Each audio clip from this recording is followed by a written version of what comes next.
할렐루야. 사람에게는 정체성이 참 중요한 것 같습니다. 내가 누구냐에 따라, 나를 어떻게 규정하느냐에 따라 나의 삶의 인생이 달라집니다. 여러분, 조선의 주목 김두한을 아십니까? 우리에게는 야인 시대의 주인공으로 잘 알려진 사람인데요. 이 사람은 1930년대 이 청계천 바닥에서 고아로 태어났습니다.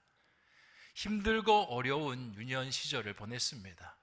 안 해본 일이 없습니다. 구걸 하고요, 구두 닦고요, 그리고 심부름꾼으로 그렇게 살았습니다. 그런데 이 청계천의 삶은 녹록지가 않았습니다. 거기는 매일 짐승의 우리처럼 싸움이 벌어졌습니다. 돈을 벌고 오면요, 그것을 빼앗는 사람들이 있었습니다. 힘이 있는 사람들은 빼앗기고요, 힘이 없는 사람은 빼앗김을 당했습니다.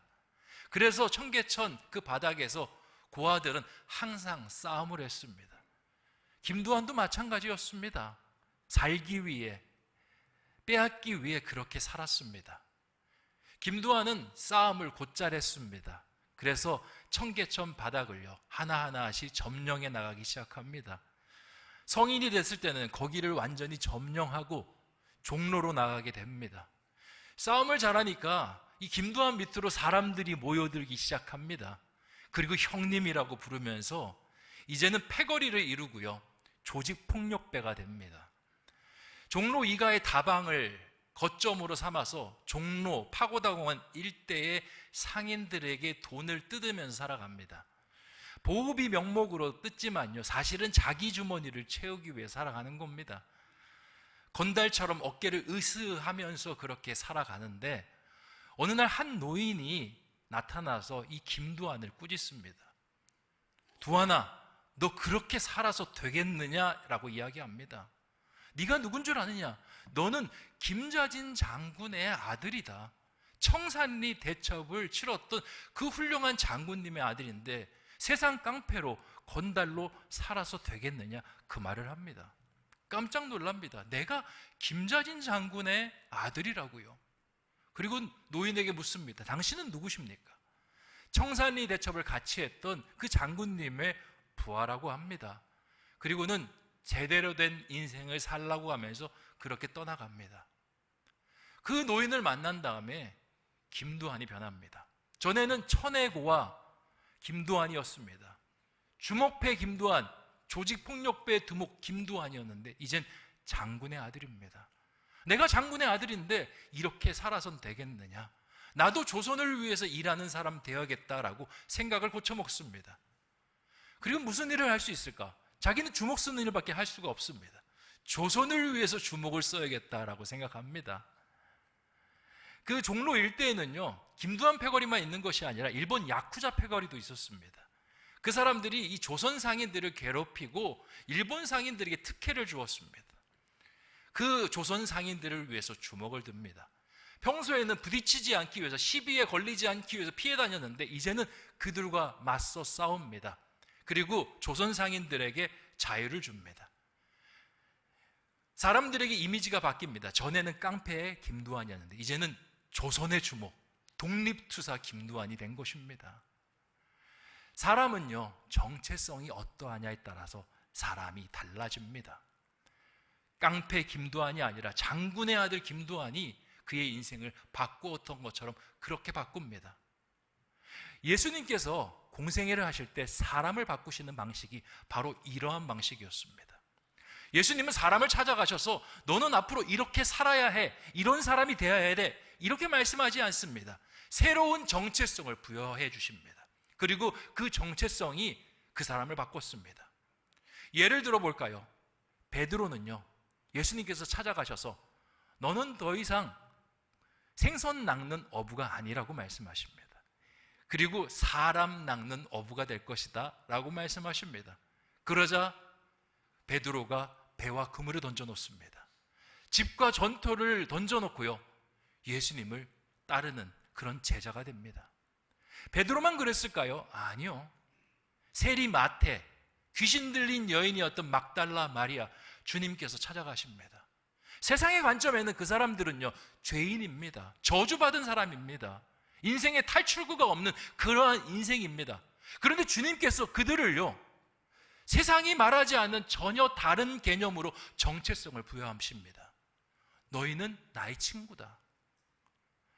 하나님의 자녀이고 아브라함의 자손이다. 주님께서 그렇게 말씀하십니다. 들어보지 못한 말입니다. 생각했지 못했던 그런 호칭이었습니다. 그런데 그 호칭이 그 사람들을 변화합니다. 내가 그런 사람이라고? 그런 사람이 되야겠다라는 의지가 생기고요, 죄악의 길에서 하나님의 길로 돌아서는 역사가 일어납니다. 그런데 세상은 사람을 바꿀 때 이런 방식으로 사람을 바꾸지 않는 것 같습니다. 세상이 사람을 바꾸는 방식은요, 정죄하고 비판하고 힐난하는 방식으로 사람을 바꿉니다.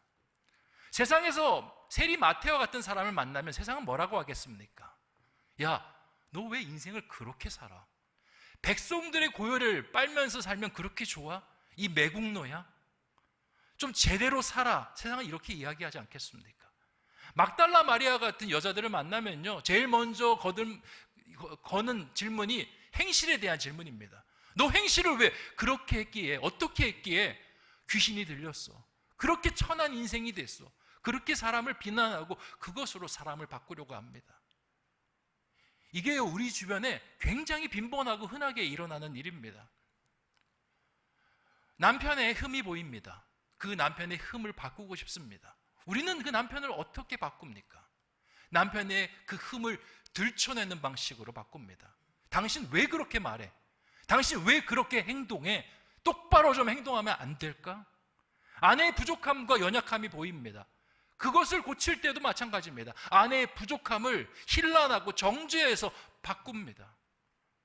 부부간만 그런 것이 아닙니다. 부모와 자식 간에도 똑같습니다. 자식, 눈에 넣어도 아프지 않지 않습니까? 나의 모든 것을 바쳐도 아깝지 않은 것이 자식입니다. 사랑해서 잘 됐으면 좋겠고요, 그리고 더 나은 삶을 살았으면 좋겠습니다. 그런데 자식에게 하는 말들을 보십시오.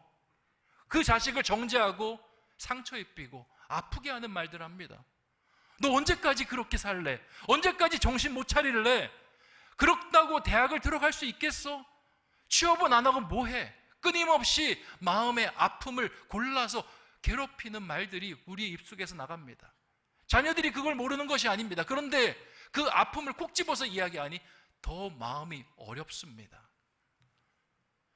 그렇게 이야기한다고 사람이 바뀔까요? 효과가 이루어질까요? 아니요.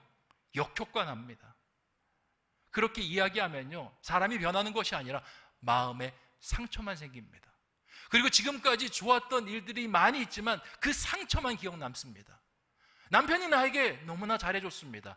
많이 사랑해줬습니다. 그런데 남편을 볼 때 남편이 던진 그 상처 어린 말만 생각납니다.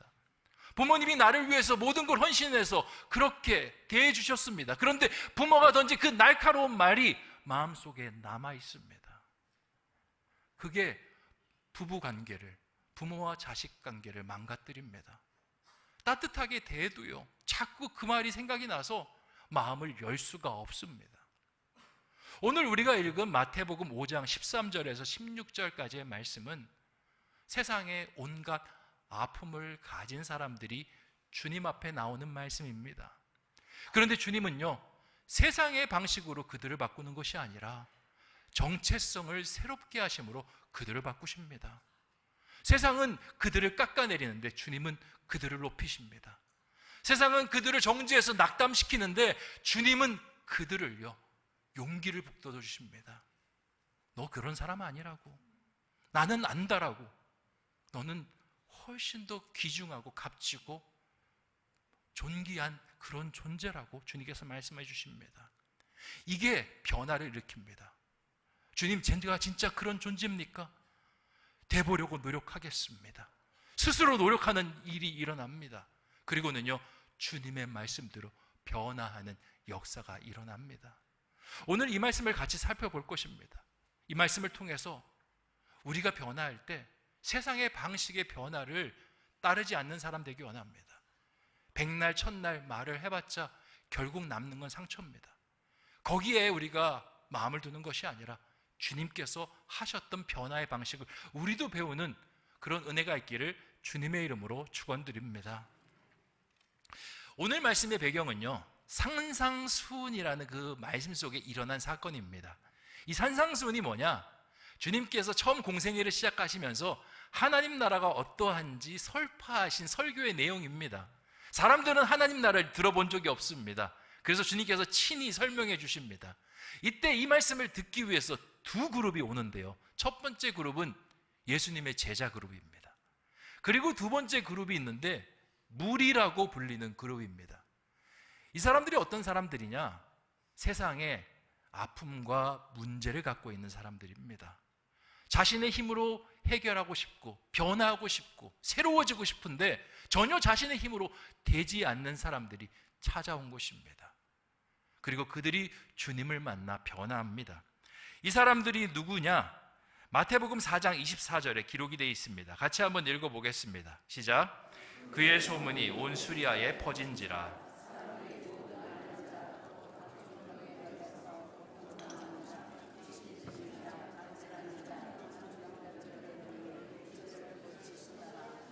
아멘. 자, 이 사람들을 한 번에 묶어서 설명하면요, 이들은 죄인입니다. 세상에 부정하다라고 불리는 그런 질병을 가진 사람들이고요, 저주받았다라고 그렇게 불리는 귀신 들림을 가지고 있는 사람들입니다. 세상은 이 사람들을 향해서 항상 정죄했습니다. 비난했습니다. 잘못됐다라고 이야기했습니다. 그런데 주님 앞에 나왔는데 주님은요, 그들을 그냥 받아주십니다. 그리고 그들의 모든 병을 고치시더라, 고쳐주셨다라고 그렇게 말씀하십니다. 그런데 그들이 몸이 나은 다음에 이상합니다. 몸이 나은 다음에도 마음이 여전히 우울해 있습니다. 예수님 곁을 떠나서 이제 자신이 원하는 인생을 살아가야 되는데 예수님 곁에 그냥 머물러 있습니다. 그리고 낙담해 있습니다. 이유가 무엇일까? 예수님께서 들여다보십니다. 몸은 회복이 됐는데 여전히 마음에 상처가 있는 것입니다. 앞에서 말씀드렸다시피 이런 사람들은요, 사회에서 죄인이다, 그리고 저주받았다라고 이야기하는데요, 이건 종교 지도자들이나 세상 사람들만 그렇게 이야기하는 것이 아니었습니다. 이 사람들의 가족도 이 사람들을 그렇게 봤습니다. 그리고 비난합니다. 너 때문에 우리 가문이 수치스러운 가문이 됐어. 너 때문에 우리 가족이 부담스러운 가족이 됐어. 너 때문에 우리 온 가족이 저주받은 그런 가정으로 사람들 앞에 보여져. 다 너 때문이야, 너 때문이야, 너 때문이야. 지금 갖고 있는 아픔도 너무나 큰데 가족들에게 그런 이야기를 들으니까요, 가족들과 관계가 어그러져 버립니다. 고립돼 버립니다. 가족들을 떠나 오랜 세월을 살았습니다. 몸이 났습니다. 이제 회복해서 돌아갈 곳을 찾아야 되는데 돌아갈 곳이 보이지 않습니다. 나에게 상처 주었던 그 가족들에게 돌아간다는 것 생각할 수 없는 일입니다. 그래서 갈 곳이 없어서 그냥 주님 앞에 엎드려져 버린 것입니다. 예전에 나왔던 영화인데요, 쇼생크 탈출이라는 그런 영화가 있습니다. 이 쇼생크 교도소에 앤디 듀크레인이라는 사람이 이 탈출하는 영화의 내용입니다. 단순합니다. 이 사람은요, 원래 잘 나가던 은행 부지점장이었습니다. 그런데 이 사람의 아내가 프로 골프 선수랑 바람이 납니다. 그것을 알게 되고 이 아내와 그 프로 골프 선수를 죽일까 고민을 하다가 결국 죽이진 않습니다. 그런데 둘이 있다가 강도를 당해서 두 사람이 한날한시에 죽임을 당합니다. 경찰이 수사를 합니다. 제1순위 용의자를 누구를 두겠습니까? 이 남편을 둡니다. 앤디 듀크레인. 그리고 감옥에 갇힙니다. 감옥에 갇혀서 하소연합니다. 나는 죽이지 않았다고. 죽일 마음이 있었지만 실행에 옮기지 않았다고. 근데 아무도 들어줄 생각을 하지 않습니다. 평생을 복역합니다. 그러다가 나중에 교도소를 탈출해야겠다 생각하고 탈출하는 내용입니다. 이게 메인 스토리인데요, 저는 이 메인 스토리보다 이 격가지의 이야기가 더 기억에 남습니다. 그 영화 중반을 보면요, 브룩스라는 사람의 이야기가 나오는데 이 사람은 할아버지입니다. 20대 때 강도 행각을 벌이다가 실수로 사람을 죽입니다. 1급 살인죄로 종신형을 선고받습니다. 평생 뉘우칩니다. 죗값을 달게 받습니다. 그렇게 살다 보니까 국가에서 이 사람이 나이가 많이 들었을 때 가석방 선고를 내립니다. 가석방 되니 얼마나 좋겠습니까? 자유의 몸이 되지 않겠습니까? 그런데 이 사람 감옥에 나가는 것이 두렵습니다. 안 나가고 싶다라고 이야기합니다. 왜? 평생을 감옥에 살았었거든요. 감옥이 그의 인생이고 그의 사회였습니다. 그런데 밖으로 나가면 어떤 사회가 펼쳐질지 모릅니다. 그래서 불안합니다. 사람들은 이해하지 못합니다. 너 이제 자유의 몸이라고, 가서 기쁨을 만끽하라고. 난 나가고 싶지 않다라고. 근데 어쩔 수 없이 출소를 하게 됩니다. 국가에서 마련한 숙소에, 또 국가에서 배려한 직장에서 일을 하기 시작합니다. 식료품 가게인데요, 거기서 계산원 일을 합니다. 근데 시대가 바뀌었습니다. 금전 출납기를 다룰 줄 모릅니다. 그리고 나이가 들어서 돈을 빨리빨리 계산하지 못합니다. 매일매일 꾸중 듣고요, 매일매일 실수투성입니다. 사람들이 야단칩니다. 그리고 사람들이 차별적인 시선으로 봅니다. 저 살인자, 저 사람이 어떻게 나와서 이렇게 우리랑 같이 일할 수 있지? 말하지 않아도 그런 경멸의 시선으로 봅니다. 매일 밤 숙소에 돌아오면요, 지옥과 같습니다. 내가 왜 여기 살아야 되는지 희망이 보이지 않습니다. 결국 자살을 결심하게 됩니다. 의자를 놓고요, 그리고 천장에다가 밧줄을 답니다. 그리고 밧줄을 달면서 마지막으로 자신의 이름을 천장에 새깁니다. 그런데 깜짝 놀랍니다. 그 천장에요, 자기 이름 외에도 다른 사람들의 이름이 있습니다. 그게 무엇을 의미합니까? 그렇게 가석방됐던 사람들이 결국엔 견디지 못하고 죽음을 맞이했음을 보여주는 겁니다. 영화의 마지막 장면은 그 사람이 천장에 매달리면서 그렇게 그 사람의 인생이 마무리됩니다. 저는 이 장면이요, 머릿속에 잊혀지지 않습니다. 지금 예수님 곁에 있는 이 사람들, 딱 브룩스의 모습입니다. 질병에 나았고 귀신 들림에서 해방됐지만 여전히 마음은 묶여 있습니다. 질병에 묶여 있고 귀신 들림의 상처에 묶여져 있습니다. 자신은 쓸모없는 사람, 여전히 죄인이고 가족들이 받아주지 않는 그런 사람으로 있습니다. 어디로 가야 될지 알지 못합니다. 그래서 주님 앞에 털썩 주저앉습니다. 저는 주님 안 됩니다. 몸이 나으면 괜찮을 줄 알았지만 저는 세상에 살아갈 수 있는 힘이 없는 사람입니다. 주님께서 그들을 보시고요, 새로운 정체성을 오늘 말씀에서 부여하십니다. 그게 마태복음 5장 13절의 말씀인데 같이 한번 읽어보겠습니다. 시작. 너희는 세상의 소금이니 소금이 만일 그 맛을 잃으면 무엇으로 짜게 하리요? 후에는 아무 쓸데가 없어 다만 밖에 버려져 사람에게 밟힐 뿐이니라. 아멘. 주님께서 이 사람들에게 너희는 세상의 소금이다 라고 말씀하십니다. 이 소금이란 말이요, 정말 의미심장한 말입니다. 이 말은 이들이 평생 생각해 보지 못했던 말이고요, 다 마음에 담지 못했던 이미지입니다. 이 말을 이해하기 위해서 당시 고대 이스라엘 시대에 소금이 어떤 의미인가 살펴볼 필요가 있습니다. 소금은요, 이스라엘의 자랑이었습니다. 이스라엘은 인구도 그렇게 크지 않고 땅도 크지 않고 할 줄 아는 것도 그렇게 많지 않은 별 볼 일 없는 국가입니다. 그런데 다른 나라에 비해서 자랑할 만한 것이 하나 있었습니다. 그게 뭐냐? 소금 생산이었습니다. 고대 근동의 최대 소금 생산지였습니다. 지금도 고고학적으로 발굴이 되는데 솔트로드라고 있습니다. 예루살렘으로 지중해로 나가는 그 길이 소금길이었습니다. 이스라엘이 어떻게 소금 생산을 많이 하게 됐을까? 여러분, 이스라엘의 사해라고 들어보셨습니까? 갈릴리에서, 호수에서 발원해서 요단강을 따고 흐르는데 그 물이 마지막에 사해라는 곳에 고입니다. 이 사해가요, 해수면보다 낮아서 물이 밖으로 빠져나가지 않고 그대로 고여 있습니다. 그리고 사막 기후 속에서 말라갑니다. 그 과정을 통해서 소금 덩이가 만들어지는데 이것을 팔아서 이스라엘이 막대한 어떤 재물을 누리는 나라가 되었습니다. 그러니까 소금은 이 나라의 자랑이었습니다. 주님께서 이 소금에 빗대어서 이 사람들을 이야기합니다. 너희는 소금이다, 이스라엘의 자랑이다. 또한 로마 시대를 보면요, 소금은 황금과 같았습니다.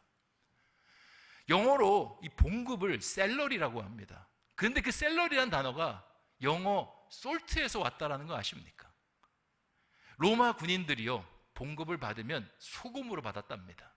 그리고 봉급을 받아서 돈이 생기면 소금을 가장 먼저 샀다라고 합니다. 당시에는 냉동고, 물건을 보관할 수 있는 그런 시설이 마땅치 않습니다. 모든 물건을 절였습니다. 거기에 소금이 필요했습니다. 그리고 유대교 안에서도요, 소금은 진귀한 하나님의 물건이었습니다. 레위기 2장 13절에 내 모든 소재물에 소금을 치라. 내 하나님의 언약의 소금을 내 소재에 빼지 못할지니 내 모든 예물에 소금을 드릴지니라. 하나님께서 모든 제물에 소금을 치라 말씀하십니다. 그리고 소금은 일반적인 물질이 아니라 하나님의 언약과 관련된 특별한 물질이라고 그렇게 말씀하시는 겁니다. 주님께서 이 소금에 빗대어서 이야기하는 겁니다. 여러분, 소금이 사해에서 난다라는 게 참 아이러니고요, 반전입니다. 왜냐? 사해는요, 육안으로 봤을 때 죽은 땅입니다. 그리고 황폐한 땅입니다. 생명이 살아갈 수 없는 땅입니다. 그래서 이름도 사해, 죽은 바다라고 그렇게 불리죠. 그런데 거기 안에서 소금이라는 가치로 보면요, 거기는 보물창고입니다. 거기는 놀라운 가치가 담겨져 있는 특별한 장소입니다. 주님께서 이걸 말씀하시는 겁니다. 너희가 세상 속에서 지금 있는 모습이 사회와 같은 모습이다. 죽은 것 같고 황폐한 것 같고 그 질병 때문에, 귀신 들림 때문에 세상에서 모욕받고 멸시받고 있지만 너희가 중요한 가치를 찾았다. 그 어려움 때문에 누구를 만났냐? 예수 그리스도. 그 예수 그리스도를 만난 것이 은혜다. 예수 그리스도를 만나고 하나님께 치유를 받고 너희가 알지 않았느냐? 예수 그리스도는 메시아이시고 하나님의 아들이란 사실. 이게 아무에게나 주어지는 은혜이냐? 너희는 특별히 하나님께 선택받아서 하나님을 알게 되는 귀한 하나님의 자녀다. 그러니 너희는 소금이다라고 말씀하시는 겁니다. 왜 그런 소금이 맛을 잃은 소금처럼 처져 있느냐? 쓰러져 있느냐? 일어나라, 맛을 되찾아라. 그리고 세상 속에 나아가서 썩어지는 세상, 부패하고 있는 세상을 새롭게 하는 그런 진정한 소금으로 살아가라. 주님께서 말씀하시는 겁니다. 그렇게 새로운 정체성을 부여하시는 겁니다. 그 이후의 말씀, 빛도 마찬가지입니다. 14절 말씀 같이 한번 읽어보겠습니다. 시작. 너희는 세상의 빛이라. 산 위에 있는 동네가 숨겨지지 못할 것이요. 아멘. 주님께서요, 이들을 빛이라고 부르십니다. 이것도요, 상상해보지 않은 이미지입니다. 자기들은 세상의 어둠이었습니다. 공허였습니다. 빛의 대적자였지 빛이라고 생각한 적 한 번도 없습니다. 근데 주님은 너희는 빛이라고 말씀하십니다. 지금까지 너희가 빛이었지만 빛을 보지 못한 것은 15절에 너희가 제대로 된 위치에 있지 않았다. 말 아래에 있었다라고 이야기합니다. 말 아래는요, 사단의 지배 아래입니다. 빛인데 사단의 어둠 속에 있으니까 빛을 못 보는 겁니다. 그런데 내가 다시 너희를 옮겨서 등경 위에 올렸다. 그리고 등경 위에 두니 모든 사람을 비추는 빛이 되었다라고 주님께서 말씀하시는 겁니다. 그리고 16절에 빛답게 살아가라 말씀하십니다. 16절 말씀 같이 한번 읽어보겠습니다. 시작. 이같이 너희 빛이 사람 앞에 비치게 하여 그들로 너희 착한 행실을 보고 하늘에 계신 너희 아버지께 영광을 돌리게 하라. 아멘.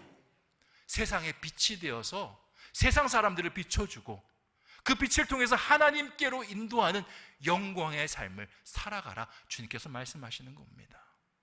주님께서 빛과 소금이라고 말씀하신 다음에 이들을 새로운 정체성으로 바꿔주십니다. 그러자 어떤 일이 벌어진 줄 아십니까? 산상수훈의 말씀이 끝난 다음에 이 사람들이요, 산을 내려갑니다. 내려가서 주님께서 자신에게 하셨던 일을 명명백백하게 사람들에게 전합니다. 내가 원래 질병을 앓던 사람이야, 간질을 앓던 사람이야, 귀신 들렸던 사람이야. 근데 지금 멀쩡하잖아. 누가 하신 줄 알아? 메시아이신 예수 그리스도가 나를 택하시고 나를 만지셔서 나는 회복되었노라 라고 이야기하기 시작합니다. 그러자 산상수훈 말씀 이후로 더 많은 사람들이 예수님을 찾는 역사가 일어납니다. 얼마나 찾았냐? 성인 남자만 5,000명이요. 배를 쫄쫄 굶더라도 예수님 말씀 따르려고 그렇게 찾는 일들이 일어납니다. 주님께서 소금과 빛이라고 말씀하셨더니 진짜 이 사람들이 소금과 빛의 삶을 살아가게 된 것입니다. 사랑하는 성도 여러분, 주님의 변화는 바로 이런 변화입니다. 그 사람의 정체성을 바꿔주시는 변화입니다. 우리가 변화하기를 소망할 때 주님의 변화를 쫓아 살아가는 사람 되기를 소망합니다. 우리가 죄인 되었을 때 우리는 주님을 믿기만 했습니다. 믿는 순간 주님께서 우리에게 새로운 정체성을 부여하십니다. 너희는 그리스도인이라고. 내가 주님 앞에 한 게 없습니다. 그리스도를 닮은 모습도 없습니다. 그런데 주님께서 우리에게 정체성을 주십니다. 그 정체성 하나 때문에 우리가 그리스도를 닮은 모습으로 변하기 시작합니다. 이게 성경의 원리인 겁니다. 남편을 바꾸고 싶다고요? 하나님의 마음으로 남편을 바라보기를 원합니다. 먼저 좋은 남편으로 대해 주십시오. 좋은 남편인 것처럼 그렇게 사랑해 주십시오. 그 정체성의 변화가요, 그를 바꿉니다. 아내도 마찬가지입니다. 하나님의 마음으로 사랑하고 섬기고 그 사람이 변화하는 겁니다. 자녀들도 마찬가지입니다. 닥달한다고, 야단친다고, 윽박지른다고 변화할 수 있을까요? 상처만 생깁니다. 어쩌면 세상 속에서 변화하지 못하는 가장 큰 장애물은요, 가족이 던지는 그 말 한마디일 수도 있습니다. 자녀에게 하나님이 하고자 하는 말을 들려줬으면 좋겠습니다. 세상이 너를 그렇게 이야기한다 할지라도 너는 하나님의 귀한 아들이야. 세상이 너를 이런저런 나쁜 시각으로 본다 할지라도 너는 요셉처럼, 다니엘처럼 하나님께서 크게 쓰실 하나님의 딸이야. 세상에서 들어보지 못한 말일 것입니다. 한 번도 생각하지 못한 말일 것입니다. 부모에게 처음 듣습니다. 하나님을 믿는 부모에게 처음 듣습니다. 그 자녀의 마음이 어떻게 되겠습니까? 그래, 나는 변화할 수 있는 사람이야. 하나님이 함께 하시니 나는 위대한 하나님의 사람이 될 것이야. 그게 하나님께서 변화하시는 방식입니다. 그런 방식을 닮아 삶을 살아가는, 나도 변하고 우리 주변을 변화시키는 저와 여러분 되시기를 주님의 이름으로 축원드립니다. 기도하겠습니다. 좋으신 아버지 하나님, 오늘 주님께서 사람을 바꾸시는 방식을 보게 하시니 참으로 감사합니다. 세상은 정죄하고 비난하고 힐난함으로 바꿉니다. 똑바로 하라고, 왜 그것밖에 못하냐고, 제대로 좀 하라고 하고 싶지만 그 말이 더 나를 못하게 하고 주눅들게 합니다. 결국에는 변하는 것이 아니라 상처만 남습니다. 서로 관계만 틀어집니다. 그런데 주님은 변화시킬 뿐만 아니라 오히려 변화 후에 변화를 주도한 사람이나 받는 사람이 더 돈독해지고 더 깊어집니다. 주님, 우리가 이 주님의 변화를 배우게 하여 주시옵소서. 그 사람을 바라볼 때 단점만 보는 것이 아니라 주님의 시선으로 보게 하여 주시고, 어쩌면 그 단점은 내가 기도해 주라고 말씀하시는 것이고, 그리고 그 단점 외에도 그 사람의 좋은 점이 훨씬 더 많은 줄 믿습니다. 오히려 그 사람을 축복해 주게 하여 주시옵소서. 남편이 아내를 축복하게 하여 주시고, 아내가 남편을 축복하게 하여 주시고, 부모가 자식을, 자식이 부모를, 교인과 교인이 서로 축복하는 복된 공동체 되게 하여 주시옵소서. 정체성을 선포한 대로 하나님께서 만들어 가실 것입니다. 그것을 믿음으로 기대하고 따라가는 우리 모두가 되게 하여 주시옵소서. 감사를 드리오며 모든 말씀 예수님의 이름으로 기도하옵나이다. 아멘.